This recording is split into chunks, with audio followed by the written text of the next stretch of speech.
Welcome to HVAC Success Secrets Revealed, a show where we interview industry leaders and disruptors, revealing the success secrets to create and unleash the ultimate HVAC business.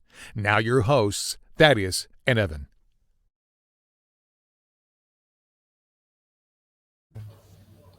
Hey, welcome back, everyone, for another HVAC Success Secrets Revealed, where we have good conversations with good people, and any good conversation worth having is worth having drunk. So cheers, gents. I know you're not partaking in an alcoholic beverage with us today, but we appreciate you being here, brother. Yeah. Pleasure having me. Awesome. So this week, Sam Matsuk is here. He is the co-founder of Top Line Heating and Air based out of Southeast Pennsylvania, about an hour out of Philly. Sam, like most business owners, he was a tech first, was a tech for 6 years, got into business, soon realizing that he needed some help. And he made some changes right away early on to his business, got off to a pretty slow start, and then quickly hit when, dude, he took off like a friggin' rocket ship. And it was really impressive to watch, hitting 2 million in his first year, on pace this year after 2 full years in business to now be doing $7 million. Sam, welcome, sir. We appreciate it. Thanks for having me, guys. No worries, man. Looking forward to the conversation today. So, yeah, I think today's conversation is going to be nice and unique too. One, because you're young. I mean, we talked about it before the show. If you don't mind me sharing, you're 25 years old, now crushing it in business. Started young as a tech, and I mean, that part of it is inspirational for me in 2 ways. One, as a young tech, something to aspire to. 2, as an older tech, to get my ass in gear, right? So I love that part of it. Number 2, some of the lessons that you learned that you shared with us already, I really am excited to dive into all of that. So before we get into too much of it, why don't you tell us a little bit more about your backstory, why you got into HVAC in the first place, and when you knew that running a business was the right move for you? Yeah, so just a little backstory for me. I do come from an immigrant family. My parents immigrated here. Well, my grandparents immigrated, so my parents were young. So we grew up. So I was multicultural here, so I had to adapt to the culture. Even though I was born here, I had to adapt to the culture. But I was very ambitious. I always had the mindset of being the best I can in anything that I do, anything I touch. So I was actually very competitive, but I did like action sports. I was doing a lot of BMX, and I actually almost went professional BMX. That was my career was going to pursue, but my pops talked me out of it. And they said that, hey, it's not a good career choice. Health and action sports doesn't pay as well unless you're doing like NFL or something. So At the age of 17, I pursued at a Tech in high school. I went for HVAC, and really the only reason is because I knew that the job's stable, and my cousins were in the field, and I knew that they got paid good money. So I didn't like school. I'm more of a hands-on learner. Like, just let me try, fail a couple of times, but make it happen. I was that type of learner. And from there I started and always had a dream of launching my own business. Had no idea what it takes to run a business, nothing. So from there, I was a tech for years. I took a break. I went to, I actually flew out to I was trying to get my life together. Just kind of had just personal stuff went through life. Just had things to mature in. At the age of 16, I actually lost my brother in a car accident in front of me at the age of 16. So I was 16, he was 17. And from there, I was like, shoot, man, life is short. And from there, I was like, dude, it's time to, from there, I feel like I jumped 5 years. I said, I got to figure out, because I got to live with a purpose. Like, I can't exist anymore. Like, I can't watch life go by. And from there, I was just kind of on this pursuit hungry. I ended up going to like a DTS, like a Bible school up in Washington for a year, just to get my spiritual life up to par, just kind of find myself as a person. And from there, I ended up, finding the love of my life, got married at 21 years old, actually at 22, just at 22. So the day after I turned 22, I got married. So from there, we were married. And then at 24 or 23 years old, I was like, babe, I think I need to start a business.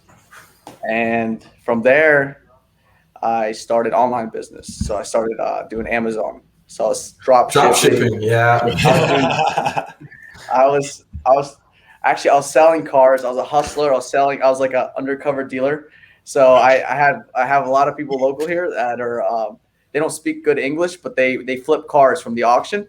So I was their go-to guy as I would sell cars for them. So I was a hustler. I was selling, making extra cash on the side, and I was like, oh, okay, I like this business idea. Then I went to Amazon.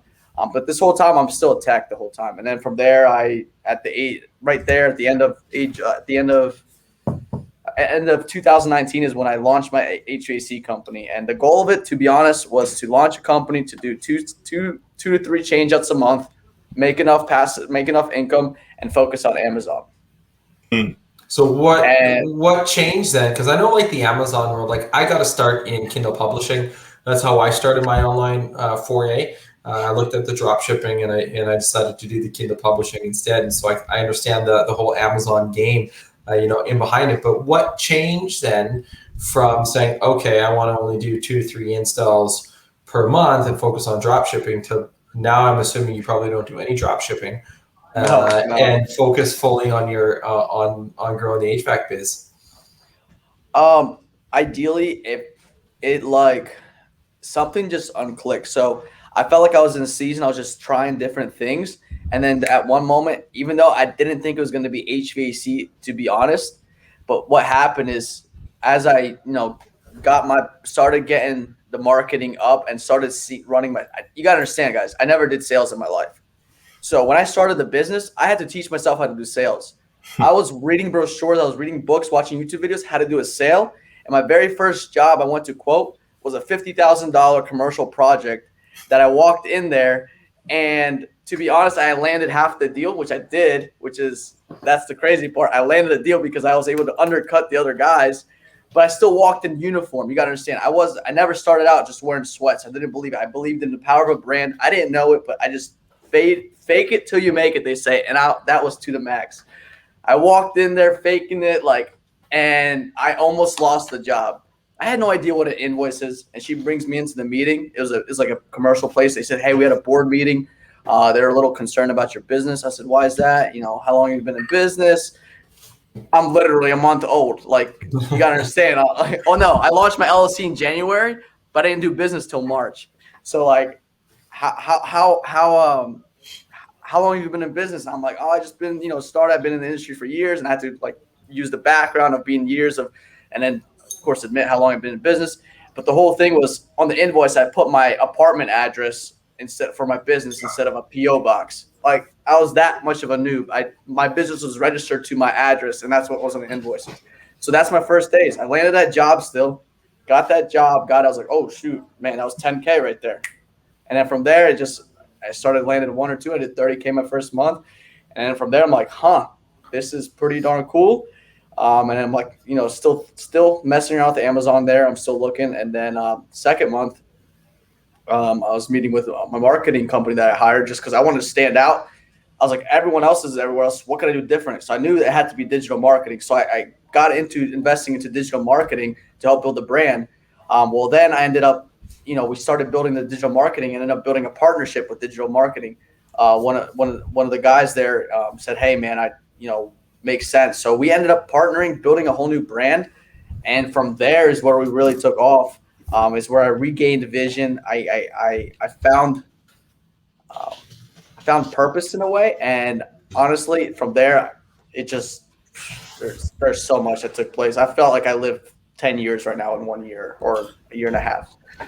Well, and one of the most exciting things that I heard out of that, and I mean maybe it's just because we have a marketing company, as well that focuses on the HVAC side of things, but investing into digital marketing a month into your business, and we chat with a lot of guys who are starting their business and they want to rely on word of mouth and family and friends to start their business, but it's tough to grow fast when you're just doing referrals and word of mouth, and so taking that. Right, you have to do something. You have to put money in the marketing. You got to understand. I put 5K in my first month in business and marketing. Who does that? I met with my uncle's a businessman, and I sat down with him at dinner and said, "Hey, man, I have this crazy opportunity for marketing, And I was like, he's like, how much are you going to pay? I told him the price. He's like, I've never spent that in my life. I said, but bro, I'm about to get this many leads. Like, and I think I can close 3 of them. I'm going to make 30K. Like, I think 5K is worth it. And he's like, well, you got nothing to lose. So if you lose everything at this age, you could just restart it over. I said, okay. I talked to my wife. We're like, yo, I have the money saved up. So saved up the money and kicked it into marketing. There you go. You know what's funny is that exact same words that you said, if you lose it all when you're that young, and that, like, anybody that's listening to us that's young, like, keep that in mind. It's a lot easier to take a risk, lot easier to take a risk when you don't have any dependents, like children in that. You don't have bills piling up because you're 35, 40, 50, 60 years old. If you lose 5 or 10K when you're 25, or I guess you're 23 at that point, you can bounce back from that. Yeah. Right. Well, my dad gave me that exact same advice, 8 years ago now. And it was the best advice that I've ever received. He's like, you're young. I didn't have a wife. I didn't have a girlfriend. I had renters in my house paying most of my mortgage and all my bills. Like my rent cost me like $200 a month. And he's just like, you're stupid not to try it. Yeah. If you're going to go. Yeah, mine was a little crazier. My wife didn't really work. She was filling in school. So I was the main dependent. So like, I'm like, yo, risk it all. Right. But she was with me the whole time. That's the cool part. Like, she was with it. She was like, hey, let's do it. I think it can get somewhere. So yeah, that's just, and I was teaching myself, man. I was going into the house doing estimates. I was just learning how to even present options. I didn't know how to do financing. Like, I was calling financing, how to even add it. Like, I actually, you guys laugh, but you go to that website right there, toplineair.com. I made that website. We still didn't change it to this day. We're still working on getting it updated. You guys go check it out. How like it does its job, but now that I've been around, I know that we're updating and that we're in the process of getting that all done on the back end. But right there, that website right there was me spending hours and hours looking and figuring out how to make things happen. And give credit to, so the very first book I bought was what was it called? It's by Tommy Mello, that everyone, like, that book that he gave out. Service Millionaire. So like, Yep. I was reading that, and then he got into all the gibberish terms that I had no idea, KPIs, all that. So I'm like teaching myself, what is this? I actually called his coaching in that book to coach me, and the guy's like, "How long have you been in business?" "Yo, I've been in business for a couple of weeks here." He's like, "Well, this might be a little too early for you." But I'm like, "No, man, I think in a year I'm gonna get I'm gonna get a couple employees in a year." He's like, "Well, all it takes, you got to hire 15 to keep 3." And I'm like, "Oh man," but I'm like, "No, I think I can get things quick. I think I had like kind of like the ambition."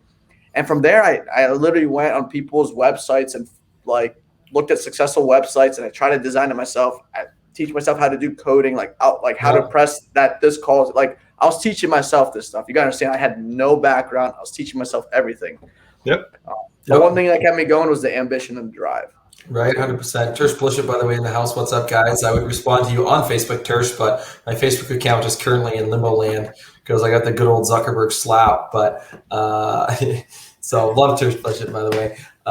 So one of the things that I really wanted to dive into on this is that, coming from knowing nothing in business, starting it, you're from scratch and learning on the fly, what would be the top, I mean, you can go 1, 2, or 3 things. I'll kind of leave that open for you, but what would be the top thing that if you're talking to another young individual that says, okay, I'm going to start an HVAC business, I want to do it. Okay, what should be the first 3 things that they should do and do the right way? Well, biggest thing for me is if you want to go fast, do it by yourself. If you want to make, that crazy net, do it by yourself. If you want to go far, if you want to create an impact, you got to grow as a team. So the focus shouldn't be anything about profit. Yeah, profit should be there, but the focus should be is how can you make the impact? How can you stand out? And in that, make a little bit piece of the pie. If you make a little bit piece of the pie, you'll win in the end, long run. So take risks. Another one, take risks and don't waste time on small things, small issues. Don't waste too much time, because in a matter of time, you'll grow the management team to take care of that. Another thing is it takes money to grow. You don't grow, you don't make money and then somehow expect to grow. You got to reinvest, and you got to also plan to grow. Don't just One of the biggest things that I live by is I'm not here to exist. I'm here to make an impact. My company, Topline, is not here to exist. I'm not here to exist 50 years. That's not my goal. My goal is to make an impact every year for 50 years plus. That's the goal. Different mindsets. No, 100%. And mindset's, the key thing, right? I mean, if you have that goal to make an impact every single year, year over year over year over year, you're going to last even longer than 50 years, right? To be able to have that component of things to be able to do that, right? It's a great mindset shift, on that. And on the process, you filter out the haters, dude. I'm telling you, there are people that are like, this company's going to go down south.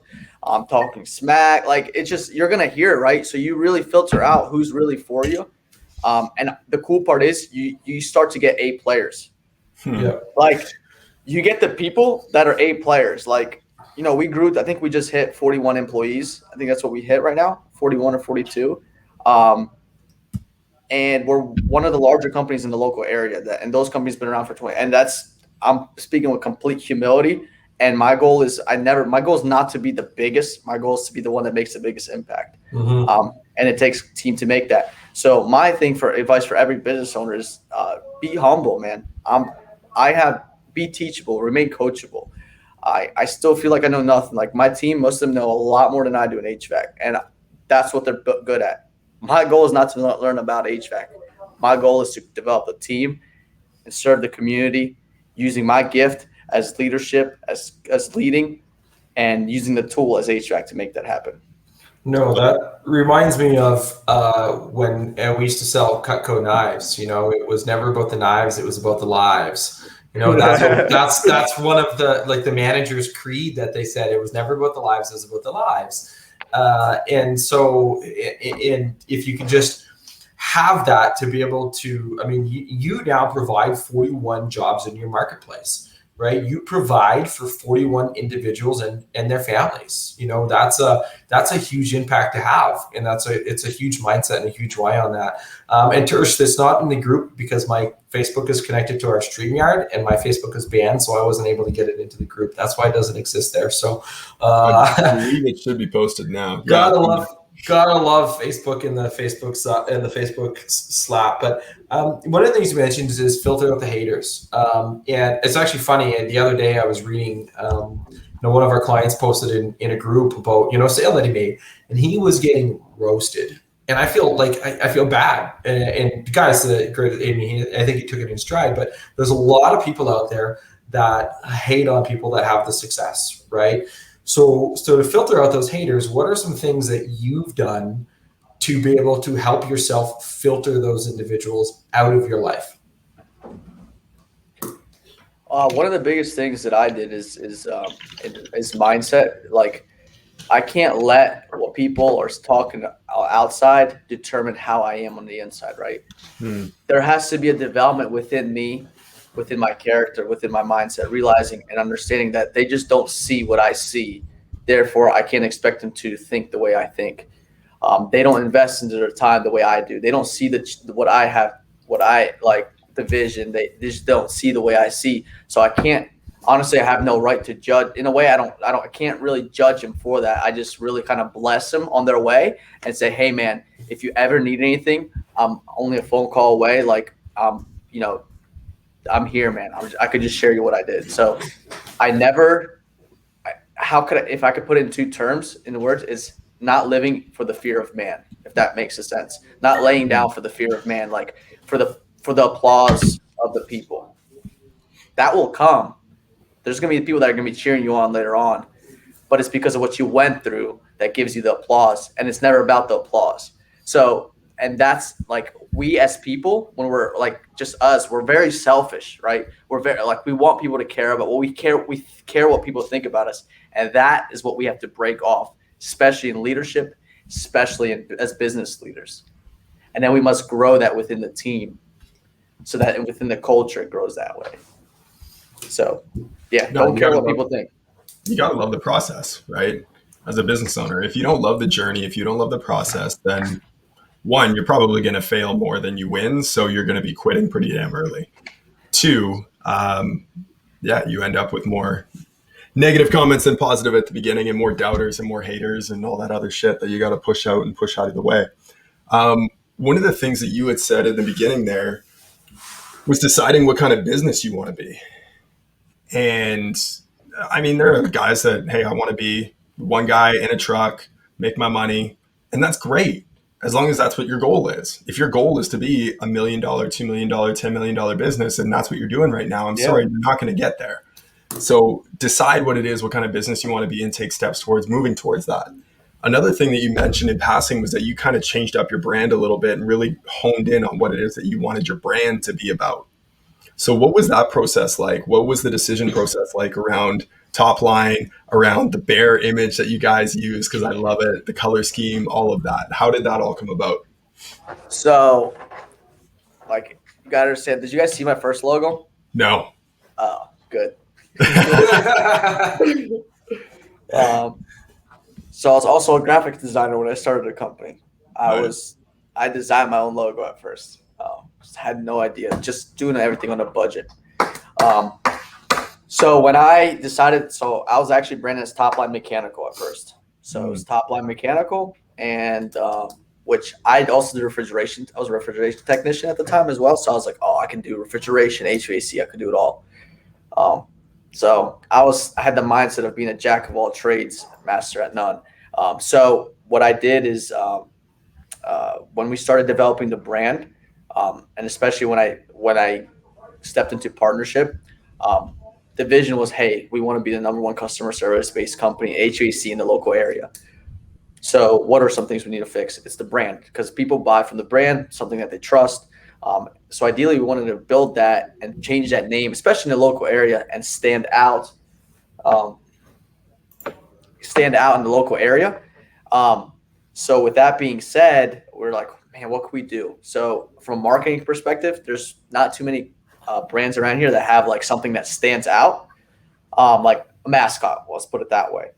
So we're like, we got to get a mascot, like something like people will remember, like they're gonna. And then we're like, well, we got to tie that mascot to the company, what we're all about. And we're all about customer service company. So the #1 customer service based company. So with that, we limited it. We changed it to Top Line Heating and Air, because we only do residential heating and air conditioning.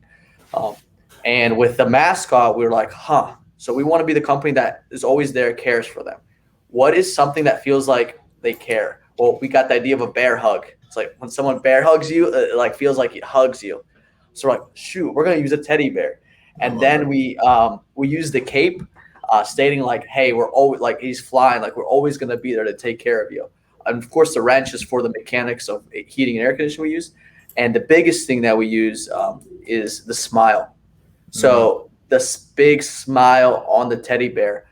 Now, if you do call our office, one of the sayings we say, hey, this is Sam with Top Line Heating and Air. How can I make you smile? That's how we answer the phone, and we want to translate that throughout the process.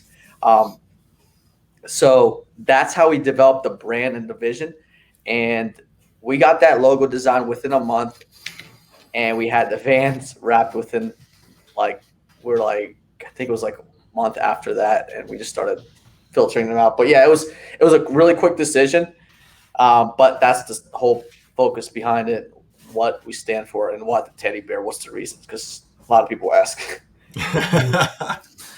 No, and it's important, right? Again, when you're deciding what kind of business you want to be and what you stand for, what your values are, right? And that's something that Dan Antonelli talks about a lot. We had him on the show a couple weeks ago too. It was all about, what does your brand stand for? What are the core values of your brand? And there you said it, right? It's about caring. It's about showing the love. And what is more loving than a teddy bear? So I love that. But a lot of it is also the synergy and the brand continuity from everything, right? When you talk about, the teddy bear, warm, fuzzy feeling, the smiling bear, how can we make you smile when you answer the phone? Now they get this almost like a Care Bear feeling, right? That's what I think. Like it feels like a Care Bear, right? And you guys care, and that shows in wanting to make an impact. So, question from Tersh.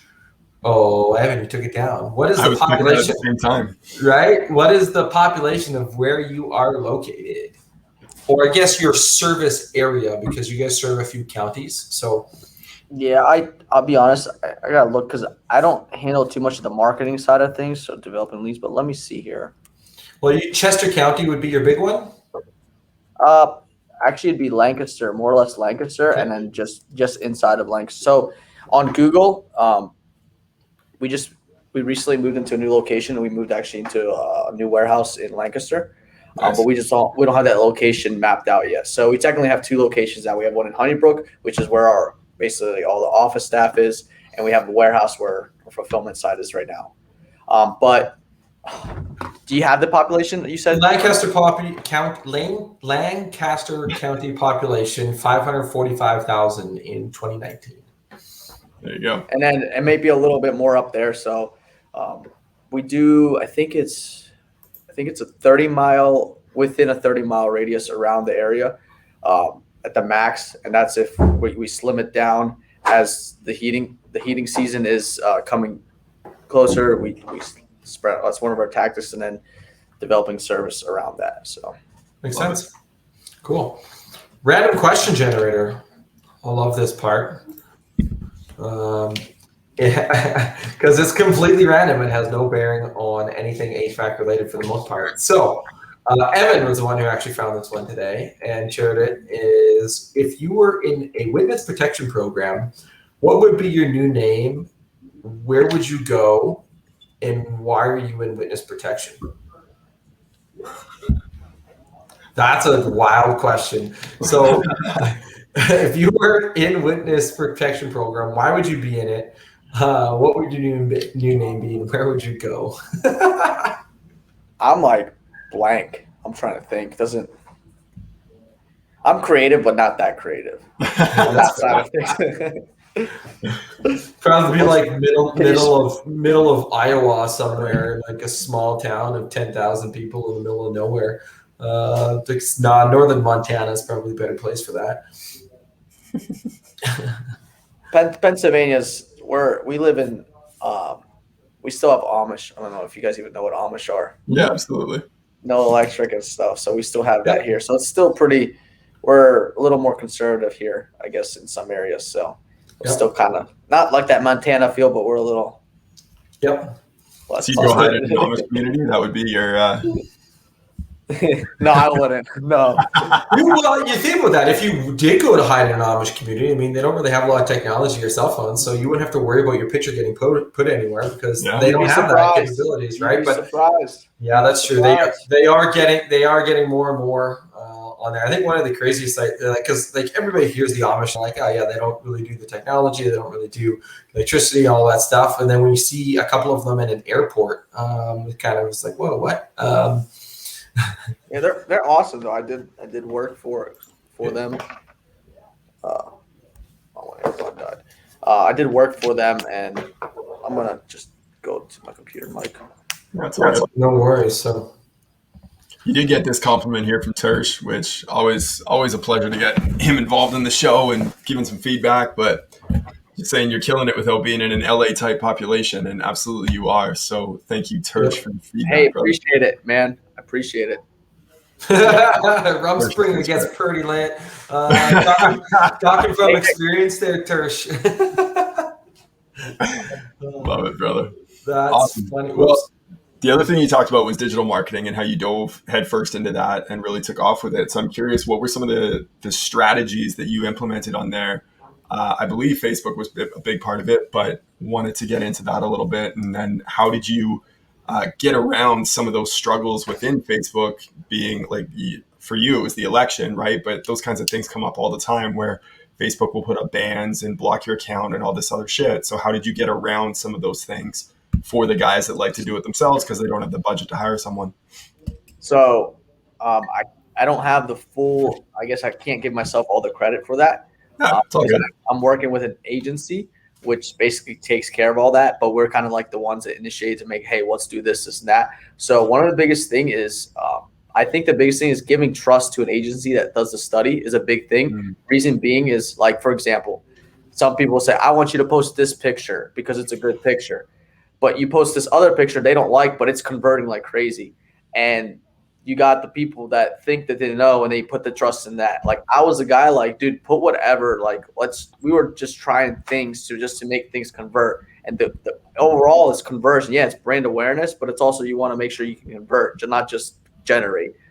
So that's the biggest thing I could say is put trust into someone that knows what they're doing, especially marketing. It's a full-time job. Like honestly, if you're running a business, you don't have time to try to do that. Like you put the extra, whatever it costs for the service, and if you can build it into your pricing, it'll pay off eventually. So, that's the best answer I could ask for. Right? I was thinking the same thing. I'm just like, hire an agency, trust in them. I'm like, perfect. Well, then if somebody's listening to us and they want to have a conversation, hit us up. I'm going to shamelessly plug us. This is our platform and it's our show. HVACunleashed.com is the marketing agency website that we have. So if you are listening, make sure they have proof. Like one of the things I was skeptical too, I'm not gonna lie, with the company that I hired at the time, and now it's he's one of my business partners now. But at the time, I didn't know who he was. I actually met him through a Facebook ad. That's how I met this guy.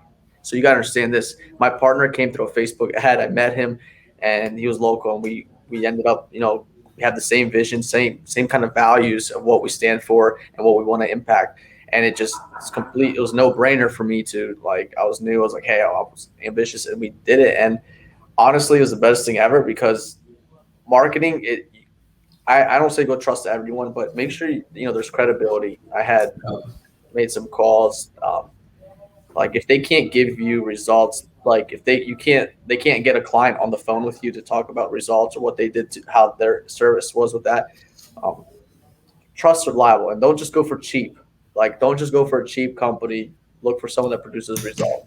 So nothing cheap is good, and nothing good is cheap. There you go. Beat you to that one, Evan. You did. The other thing I wrote down here, which I absolutely loved, was the market dictates the results. Right?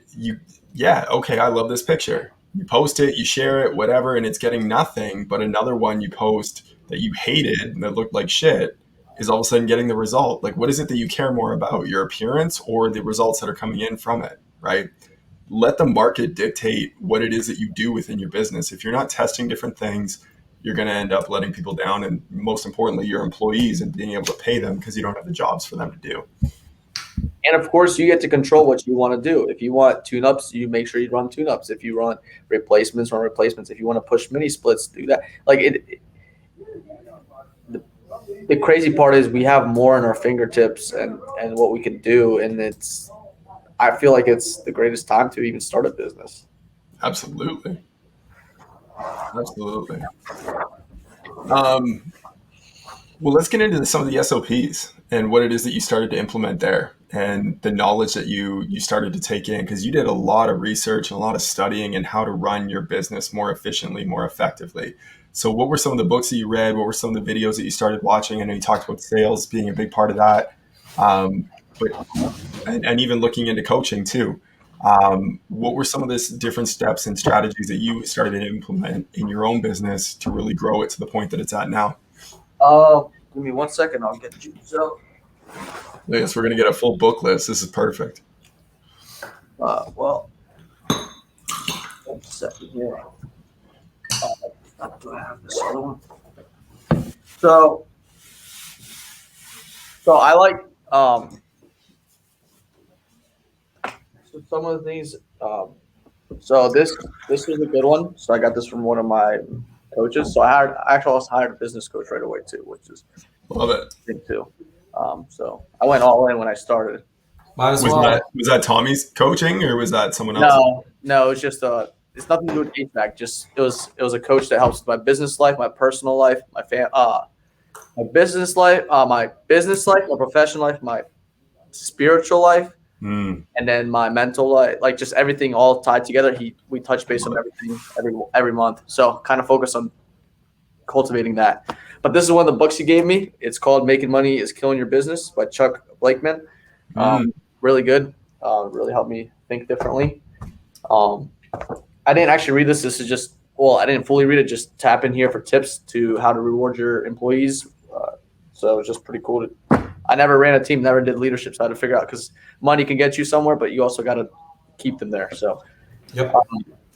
This is for my personal life. I'm reading right now. It's called Better Decisions, Fewer Regrets by Anthony Stanley, which is really helping me out. How to Win Friends and Influence. One. Yep. Dale Classic. Carnegie. And then Tommy Mello's book. That was like my first book I read, because I didn't really read in school. I wasn't a reader. I was like, oh, who reads? But now I'm like, I did more reading than I ever did in school. Self-education is like a thing for me right now. So I'm just my mindset is I'm trying to win years back.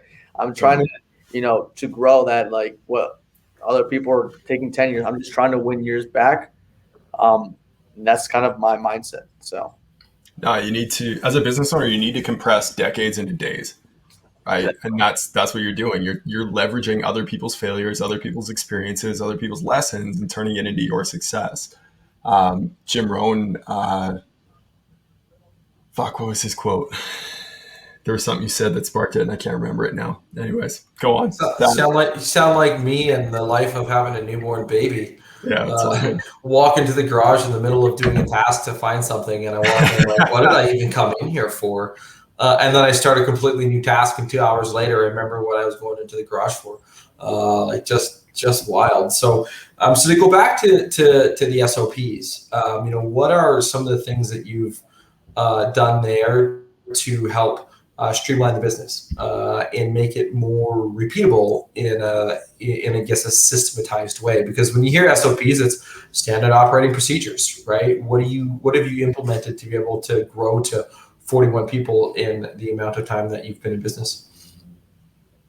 So ideally we built out, start out simple. You build out, first thing we did is we partnered with, hey, what's the first thing to get me out of the business the fastest way? First thing, we got to get you out so we can work on the business, so we can start growing. I was doing the install. You got to say, I was doing the sales, install, all the invoicing and everything. So the only thing that helped me was my wife. She was my call center at the time. So that's what I used her at the time for. But no, first thing we did is just drew out a plan. Hey, these are the positions we need to fill. Like eventually we want to get these managers that run these crews. We want to do this. We built like a very tiny management team that we need to grow, as far as the installers and helpers that we needed. So our tactic was a little bit differently just because of the leads we were able to generate. So we started growing install. We're an install-based company right now that is creating a service-based company, versus most companies started creating a service-based company, then develop a bigger install department, which I don't think either or is the wrong option. As I think you got to have a mixture of both.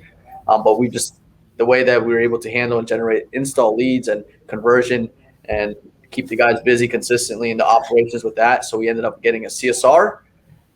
We had an install crew, which consisted of a helper, an installer. And then we had a sales guy. And basically that's how we started.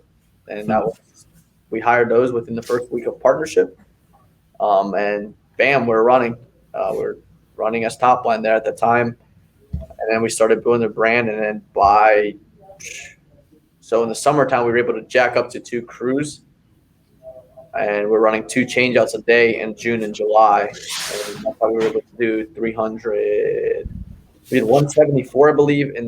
So it'd be our second month in business.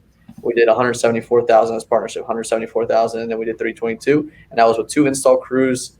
And at the time, we had a sales guy who knew service as well, so he'd be in a van, and then if we had a service call, he'd run over to a service call and then run a sales call. And then so we started basically from there. That was our plan. That's how we operate throughout the summer mostly. That's where we built capital, kept overhead low, and just built up capital there. And then fall time, which in a way what do we do fall time? Oh, and then we started. So what we did is we grew out that plan. We outgrew it, and then from there we just started replicating it. Right. So we were able to get another crew. So that second crew kind of fell apart. So we were back to I think 1 crew at one point, and then from there we started to develop. Before we started, I forgot to tell you, we developed a price book, and the flat rate and all that right away to implement it to get flat rate pricing out right away. And then from there, we just started growing and just multiplying, and then eventually promoting into a legit manager. I was kind of a manager at the time, and they quickly replaced me, put a manager in place. And then my business partner Lyle, he was taking care of sales. And then we eventually got some more CSRs in place. And then by November, we already had 4 sales guys. 2 of them were in training for the springtime. And then we ran 2 crews all winter long. We got another crew running. And then springtime is where so in December, we had 20 employees.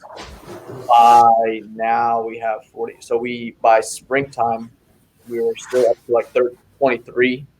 And then around May is when April, May is when we brought in a full-time recruiter, HR, and said, hey, this is what we need. Boom. And we just started recruiting like crazy, and we scaled up. We have 5 operating install crews now. We're almost at, with the 6th one basically ready to launch. Well, we technically launched, but we're just waiting. We're still doing something in there just to get our procedures down. So we're running full on here, 6 crews. And we have 3 service techs running now with bringing in the management in there. So our service department is like you say, the least built up right now, and that's our focus right now. Sure. So a couple of questions actually from Tersh to follow up on that. One, you kind of answer that is, how do you get so many great employees so fast while people are complaining about a labor shortage? I mean, you hired a recruiter, but outside of that, is there anything special that you've done to help get you to that level of employees? While people are like, I can't find workers. Well, and that's 2 parts too, right? It's how do you find them, and how are you training them? Yep. So most of our leads come from their experience, like I think 10 to 20 to 30 years of experience in the field. Wow. But I think, honestly, it's the vision and the drive of the company. So I was doing a lot of the hiring at the time when we were not hiring. I was part of the interviews with the recruiter.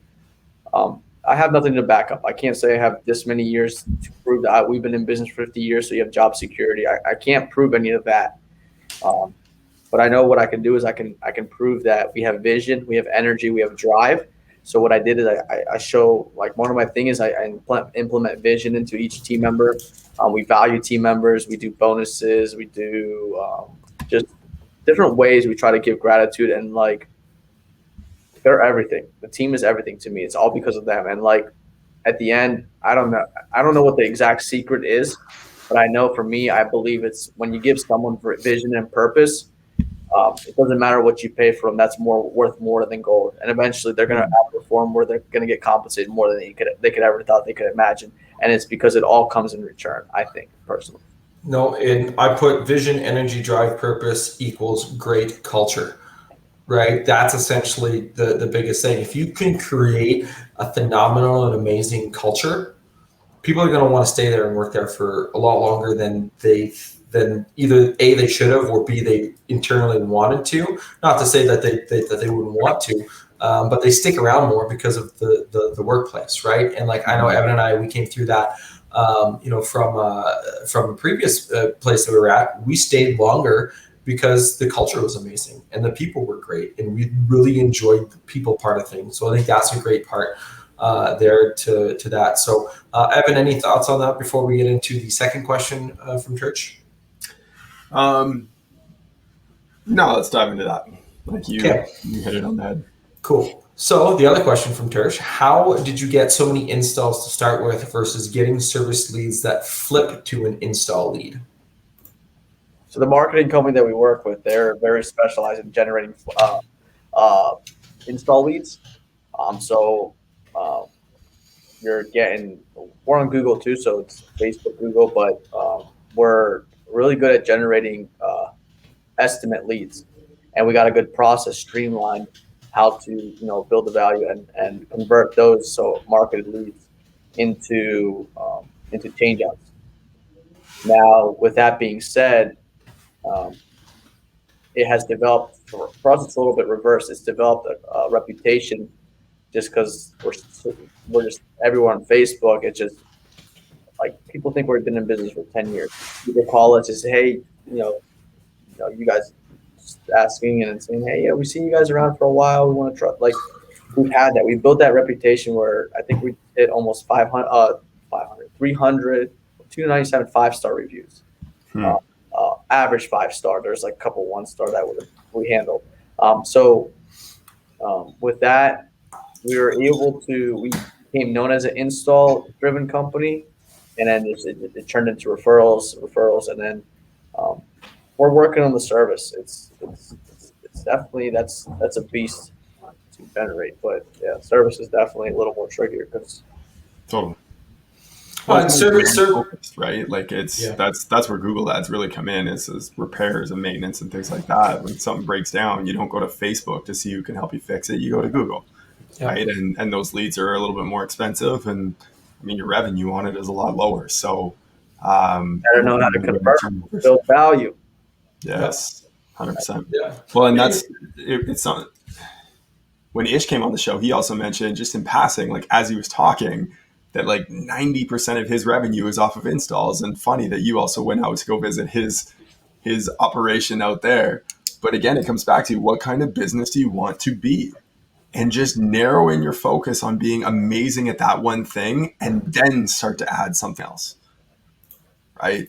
Until you dial in your process for that one thing, stop focusing on all the other shit. Until that one thing is done, everything else is a distraction. No, that's true. That's you gotta dominate what you're good at, and then you can grow into another area. Just basic principle of growth, like anything. So yeah, that's definitely how we've been, and it's honestly developed enough cash flow. Like there's no investors. Like we're able to do it all just by using the cash to grow. So that's a big thing. It's just understanding and reinvest and being humble with it. So it's definitely 100%. the install generating is just got to have a process that they can follow, installers can follow, you can follow, and then you just repeat it, and then you just scale it up, repeat and rinse. I think that's what Ish told me before. You just got to just redo it. You get something to work, just keep redoing it, rinse off, and keep going and growing and growing it. So yeah, that's definitely that's Lather, rinse, repeat. Well, and it seems to have worked out pretty well for him on Yep. pace to do 60 million this year. So and it No. feels like you're well on your way to that. Yeah, we'll see. Awesome. Focus Well, on adding the value we- every single year, and you'll get there. Exactly. Yeah. Before we start to wrap up, want to make sure that people who want to get in touch with you, ask you questions, can do so. Best places to get a hold of you would be. Yeah, my email probably, and then just DM me on Facebook. Cool. So the email, sam@toplineair.com. We'll also put these in our show notes. Hit them up on Facebook, facebook.com/sam.matsuk.7. He's also on Instagram at Matsuk Sam is the handle there. And of course, if you want to check out their website, toplineair.com, we will put all of those in the bottom of the show notes for you guys for after. Go see all of Sam's handiwork there. Right?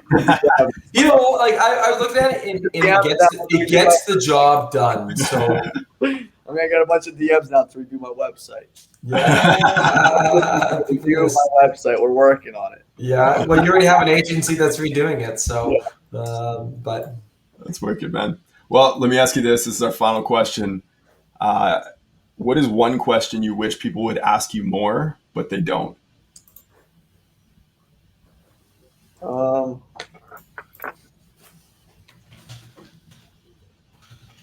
Just anyone, or what are you asking? Is this focused on team members? However you want to take it. It could be personal, it could be business. What is one question you wish people would ask you more, but they don't?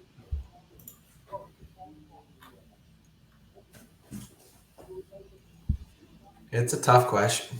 No, I got an answer. I'm just thinking here how to put it together. I think one of the biggest questions that be is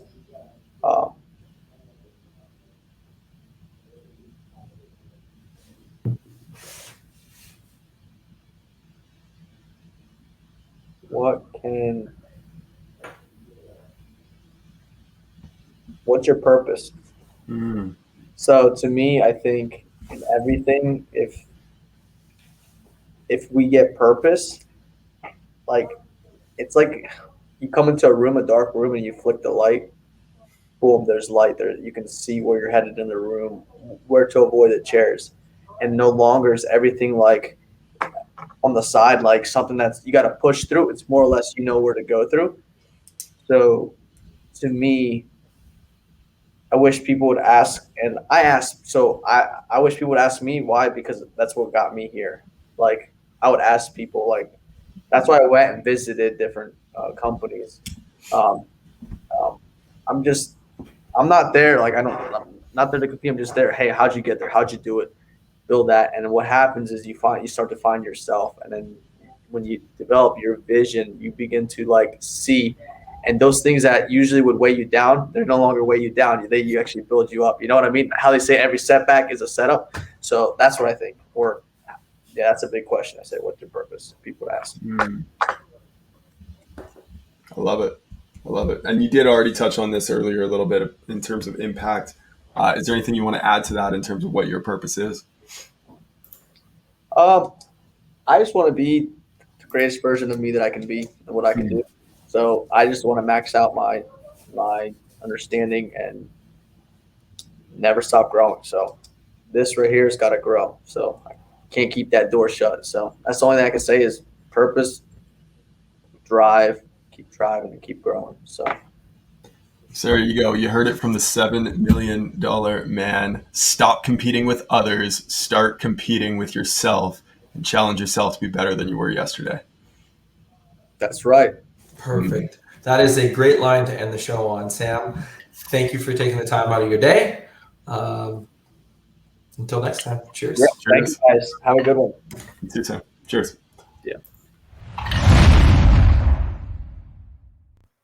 Hey, thanks for watching another episode of HVAC Success Secrets Revealed. Before you go, two quick things. One, join our Facebook group, facebook.com/groups/HVAC Revealed. The other thing, if you took one tiny little bit of information out of this that was a golden nugget for you in your business, all we ask is for you to introduce this show to one person on your contacts list. That's it. That's all. One person. So they too can unleash the ultimate HVAC business. Until next time, cheers.